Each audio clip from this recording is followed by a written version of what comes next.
صلی اللہ تعالی علیہ وسلم مولایا صلی وسلم دائما ابدا علی حبیبک خیر الخلق کلہم۔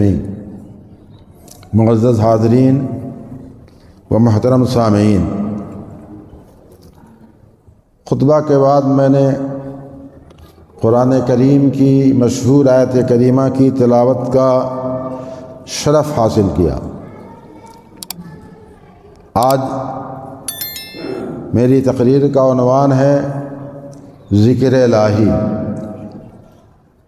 رجب کا مہینہ، شعبان کا مہینہ اور رمضان شریف کا خصوصی طور پر مہینہ، یہ اور مہینوں کی بھی نسبت زیادہ ذکر اور فکر کا مہینہ ہے۔ بزرگان دین نے، صوفیاء نے ان مہینوں میں اپنے ذکر کو بڑھا دیا ہے۔ چنانچہ قرآن کریم ارشاد فرماتا ہے فاذکرونی اذکرکم، تم میرا ذکر کرو یعنی میری یاد کرو اور میں تمہاری یاد کروں گا۔ اور دوسری جگہ قرآن کریم میں وَلَذِکْرُ اللَّهِ اکبر، اللہ کا ذکر سب سے بڑا ہے۔ حدیث شریف میں ترمذی شریف کے ہے کہ نبی کریم صلی اللہ تعالی علیہ وسلم نے صحابہ سے فرمایا کہ میں تمہیں ایسا کام نہ بتا دوں جو تمہارے اعمال میں سب سے بہتر اور اللہ کے نزدیک پاکیزہ تر اور بلند رتبہ والا اور تمہارے سونے اور چاندی دینے سے بھی افضل و بہتر ہے۔ صحابہ نے عرض کیا ہاں یا رسول اللہ، تو فرمایا کہ ذکر اللہ یعنی اللہ کا ذکر کرنا۔ معلوم کیا ہوا کہ ہم اللہ کی راہ میں سونے اور چاندی کو خرچ کرتے ہیں، اس سے بھی بہتر و افضل کیا ہے؟ اللہ کا ذکر۔ اور پھر دوسری حدیث شریف میں فرمایا حضور نے، جب صحابہ نے عرض کیا کہ یا رسول اللہ، اللہ کے نزدیک کن لوگوں کا درجہ افضل ہے؟ تو فرمایا بکثرت ذکر کرنے والوں کا۔ اور تیسری حدیث میں فرمایا رسول اللہ صلی اللہ علیہ وسلم نے، جب صحابہ نے عرض کیا کہ جہاد کرنے والوں کا، جہاد میں بڑی مشقت ہے، بڑی محنت ہے، تو عرض کیا صحابہ نے جہاد کرنے والوں کا، تو کہا جہاد کرنے والا جب اپنی تلوار سے کفار و مشرکین کو جب تک مارے کہ تلوار ٹوٹ پڑے اور خون میں رنگین ہو جائے، تو اس سے بھی بہتر ہے اللہ کا ذکر کرنے والا، اللہ کی یاد کرنے والا، اس سے بھی بہتر ہے۔ دیکھیے آپ کہ مال دولت خرچ کرنا، جہاد کرنا، جہاد میں تو بڑی مشقت ہے، آدمی جان دیتا ہے، پھر بھی نبی کریم صلی اللہ تعالی علیہ وسلم فرماتے ہیں کہ اللہ کا ذکر کرنے والا جہاد کرنے والے سے بھی بہتر اور سونا چاندی خرچ کرنے والے سے بھی بہتر۔ اور دوسری جگہ اللہ تعالیٰ فرماتا ہے فاذکرونی، مجھے یاد کرو، میں تمہیں یاد کروں گا۔ ایک تفسیر اور ترجمہ یہ ہے۔ دوسرا یہ، تم میری تعظیم کرو میں تیری تعظیم کروں گا، تم میری عزت کرو میں تیری عزت کروں گا۔ اب اگر یہ لیتے ہیں کہ میری یاد کرو میں تمہاری یاد کروں گا، تو اس کی تفسیر حدیث قدسی ہے۔ رب تبارک و تعالیٰ فرماتا ہے کہ جب بندہ تنہائی میں یاد کرتا ہے مجھ کو، تو میں اس کو تنہائی میں یاد کرتا ہوں۔ جب مجھ کو بندہ دل میں یاد کرتا ہے تو میں اس کو دل میں یاد کرتا ہوں، اور جب میرا بندہ مجھ کو جماعت میں یاد کرتا ہے تو میں اس کا ذکر اس سے بہتر جماعت یعنی فرشتوں میں کرتا ہوں۔ ظاہر ہے کیا ہی نصیب ہے اس شخص کا کہ ذرا سا جنبش لب کی برکت ہے کہ ذرا سا لب کو جنبش دیا اور اللہ اللہ اللہ کہہ لیا تو کتنی عظمت بندے کی ہے کہ بارگاہ الہی میں اس کو یاد کیا جاتا ہے۔ کتنی عظمت ہے کہ بارگاہ الہی میں اس کو یاد کیا جاتا ہے۔ خود اللہ تعالیٰ فرماتا ہے کہ جب جماعت میں بندہ مجھ کو یاد کرتا تو اس سے بہتر جماعت یعنی فرشتوں میں اس کو یاد کرتا ہوں۔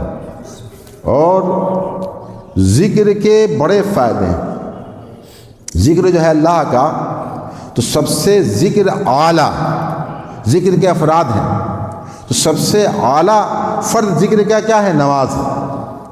اور اس کے بعد آپ کہیں بیٹھے رہے اللہ اللہ اللہ اللہ کرتے رہے، اسی طرح سے تسبیح پڑھتے رہے، تحلیل کرتے رہے، تو ظاہر ہے بہت کم وقت اور بہت کم محنت آسان، مگر اس کے فائدے کتنے ہیں؟ ایک فائدہ تو ابھی آپ نے سن لیا کہ ہم نے اپنے لب کو جنبش دیا تو اس کی برکت کتنی ملی کہ بارگاہ الہی میں ہمیں یاد کیا جا رہا۔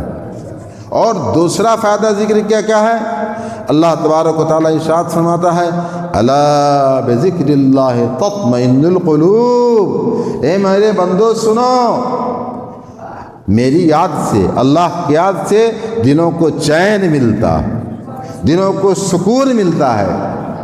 اور تیسرا فائدہ کیا ہے کہ جب ہم اپنے لب پر، اپنے منہ میں اللہ اللہ اللہ کرتے ہیں، اللہ کو یاد کرتے ہیں تو لوگوں میں ہمارا احترام بڑھ جاتا ہے، لوگوں میں عزت بڑھ جاتی ہے۔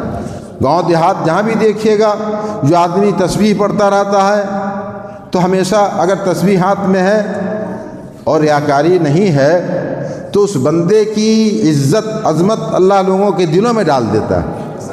تو ذکر الہی کا ایک فائدہ یہ ہوا کہ ہم اللہ اللہ کرتے رہیں تو ہماری عزت بڑھ گئی لوگوں میں۔ اس لیے مولانا روم فرماتے ہیں گرچہ خواہی زیستن بابرو ذکر حق کن ذکر حق ذکر او کہ اگر تم عزت کی زندگی جینا چاہتے ہو تو ذکر حق کن ذکر او، اللہ کا ذکر کرو، اللہ کا ذکر کرو، اس کا ذکر کرو تو ظاہر ہے تمہاری عزت بڑھ جائے گی۔ معلوم ہوا تیسرا فائدہ کیا ہے کہ ہم اللہ کا اگر ذکر کرتے ہیں تو ہماری عظمت بڑھ جاتی ہے، ہماری عزت بڑھ جاتی ہے۔ اور میں نے بھی کہا کہ ذکر کا اعلیٰ فرد کیا ہے؟ نماز۔ تو سب سے پہلے تو ہم نماز پڑھیں۔ ظاہر یہ مہینہ مبارک مہینہ ہے اور اسی مہینے میں ایک عظیم تحفہ ہم آپ کو ملا، معراج شریف میں ایک عظیم تحفہ ملا، اور ظاہر عظیم تحفہ ملا۔ پہلے تو 50 وقت کی نماز فرض کی گئی تھی، پھر اس کے بعد 5 وقت کی نماز فرض ہوئی، اور اب تبارک و تعالیٰ نے کیا فرمایا کہ مقصد تھا 50 وقت کی ثواب دینا، تو حضور کی امتی میں سے جو بھی 5 وقت کی نماز پڑھے گا اس کو 50 وقت کی نماز کا ثواب عطا کیا جائے گا۔ کیا عظمت ہے! مگر ہم نماز سے غافل نظر آتے ہیں، ہم نماز سے دور ہوتے تھے جا رہے ہیں، اس لیے اللہ کا ذکر جو ہے تو ذکر کا اعلیٰ فرد ہے نماز۔ آپ سب سے پہلے نماز پڑھیے، پھر اللہ اللہ کیجئے بیٹھ کے، انشاءاللہ تبارک و تعالیٰ آپ کی پریشانی دور ہوگی، آپ کے لیے آسانی آئیں گی۔ اور ایک ترجمہ میں نے کہا تھا فَاذْكُرُونِي أَذْكُرُكُمْ، تم میری تعظیم کرو میں تمہاری تعظیم کروں گا۔ اب وہاں یہ سوال پیدا ہوتا ہے کہ اللہ کی تعظیم کیسے ہو؟ تعظیم کا مطلب کیا ہوتا ہے کہ معظم سامنے ہو، جس کی آپ تعظیم کر رہے ہیں، اور سامنے نہیں آیا آپ کھڑے ہو گئے، تعظیم ہے۔ آپ نے دستبوسی کر لیا، تعظیم ہے۔ آپ نے وضو کا پانی دے دیا، تعظیم ہے۔ آپ نے بدن دبا دیا، یہ تعظیم ہے۔ تو ظاہر یہ کوئی صورت ہے جس سے ہم اللہ کی تعظیم کریں؟ تو ظاہر ہے کہ اللہ کی تعظیم بلا واسطہ تو نہیں ہو سکتی، ممکن نہیں ہے، مگر اللہ فرماتا ہے تم میری تعظیم کرو میں تیری تعظیم کروں گا۔ کیا مطلب کہ اللہ کی تعظیم کیا ہے؟ اللہ کے محبوبوں کی تعظیم اللہ کی تعظیم ہے، اولیاء کی تعظیم اللہ کی تعظیم ہے، رسول اللہ کی تعظیم اللہ کی تعظیم ہے، قرآن کی تعظیم اللہ کی تعظیم ہے، رمضان کی تعظیم اللہ کی تعظیم ہے، مسجد کی تعظیم اللہ کی تعظیم ہے، محراب کی تعظیم اللہ کی تعظیم ہے، کعبہ کی تعظیم اللہ کی تعظیم ہے۔ تو اللہ فرماتا ہے میری تعظیم کرو میں تمہاری تعظیم کروں گا۔ یہ مطلب ہوا کہ جس کو مجھ سے نسبت ہو جائے اس کی تعظیم کرو۔ آپ نے خوب سنا ہے رمضان شریف کے مہینے میں ایک یہودی ہے، مر گیا، مرنے کے بعد کسی نے اس کو دیکھا کہ جنت میں ٹہل رہا ہے، جنت میں ٹہل رہا ہے۔ پوچھا تم جنت میں کیسے؟ جنت تو یہودی پہ حرام ہے، کافر پہ، جنت تو مسلمانوں کے لیے ہے۔ کیا اچھا جواب دیا۔ رمضان شریف کا مہینہ تھا اور بازار میں میرا لڑکا مسلمانوں کے سامنے کھا رہا تھا تو میں نے اس کو ایک تھپڑ مارا، جھڑکا۔ تو بے حیا ہو گیا ہے، بے شرم ہو گیا ہے۔ مسلمانوں کا رمضان کا مہینہ، مسلمان روزہ سے ہیں اور تم ان کے سامنے کھا رہا ہے۔ تو میں نے رمضان کا احترام کیا تو اللہ تبارک و تعالیٰ نے مجھ پر کرم فرمایا اس احترام کی وجہ سے کہ مرتے وقت مجھے کلمہ نصیب ہو گیا اور میں مسلمان ہو کر مرا، میرے تمام گناہ معاف ہوئے، اللہ نے جنت عطا کر دیا۔ کیا معلوم ہوا؟ رمضان کی تعظیم اللہ کی تعظیم ہے۔ قرآن فرماتا ہے فاذکرونی اذکرکم، میری تعظیم کرو میں تمہاری تعظیم کروں گا۔ اور پھر یہ ایک مطلب یہ ہے تم میری تعظیم کرو میں تمہیں عزت دوں گا، میری تعریف کرو میں تمہیں عزت دوں گا۔ اب عزت کیسے دیکھیے، آپ نے سنا یہ بھی ہے، حضرت بشر حافی رحمۃ اللہ علیہ بہت بزرگ شخصیت، مگر پہلے وہ کیا تھے؟ شراب پیتے تھے، فاجر تھے، فاسق تھے اور فسق و فجور میں بالکل مصروف اور مشغول رہا کرتے تھے۔ مگر ایک دن کہیں جا رہے تھے، کیچڑ میں ایک کاغذ دیکھا، پرزہ کو اٹھایا تو دیکھا اس پر اللہ کا نام ہے، اللہ کا نام۔ رونے لگے، کہا یہ کاغذ، یہ پرزہ یہ تیری جگہ نہیں، یہ تو میری جگہ ہے۔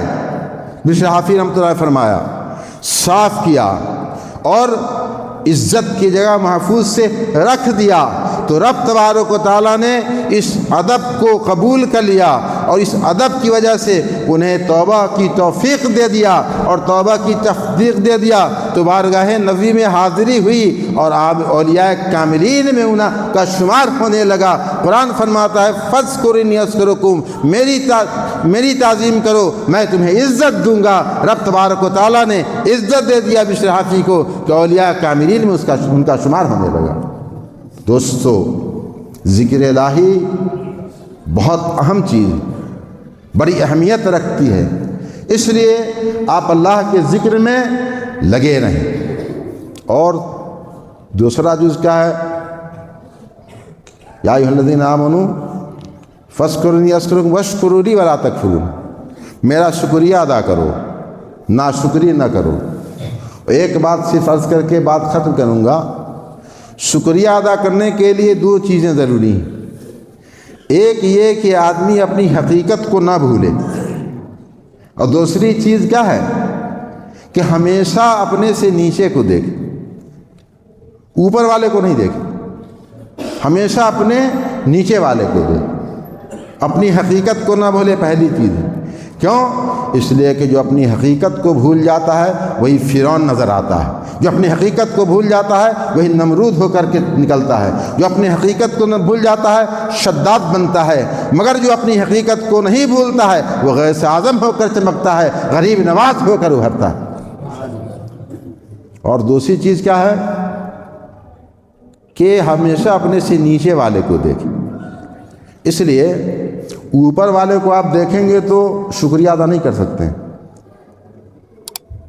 آسان باتیں بہت آپ نے سنا ہے، آپ کو اللہ نے پاؤں دیا ہے اور کسی کا پاؤں کٹا ہوا ہو تو آپ شکریہ ادا کریں گے کہ نہیں؟ اے اللہ میرا پاؤں تو نے محفوظ رکھا۔ کہا یہ ہے کہ کوئی بریانی کھا رہا ہے تو اس کو دیکھ کے آپ شکریہ ادا کریں گے؟ آپ کے ہاتھ میں سوکھی روٹی ہے؟ نہیں، شکریہ کب ادا کریں گے آپ؟ کہ جب آپ دیکھیں گے کہ کسی کو روٹی بھی نہیں مل رہی، اور روٹی بھی ہے تو خشک روٹی ہے، سوکھی روٹی ہے، تو آپ یقیناً شکریہ ادا کریں گے کہ اللہ تو نے مجھے روٹی بھی دیا، سبزی بھی دیا، دال بھی دیا، تو آپ شکریہ ادا کریں گے۔ اسی لیے ہمیشہ شکر ادا کرنے کے لیے اپنے سے نیچے کو دیکھنا چاہیے، اوپر والے کو نہیں دیکھنا چاہیے۔ آپ 5 وقتہ نمازی ہیں، کوئی اوابین پڑھتا ہے تو آپ اوابین پڑھنا شروع کریں گے، شکریہ ادا کریں گے، اللہ تیرا شکر ہے کہ اوابین پڑھنے کی توفیق دیا۔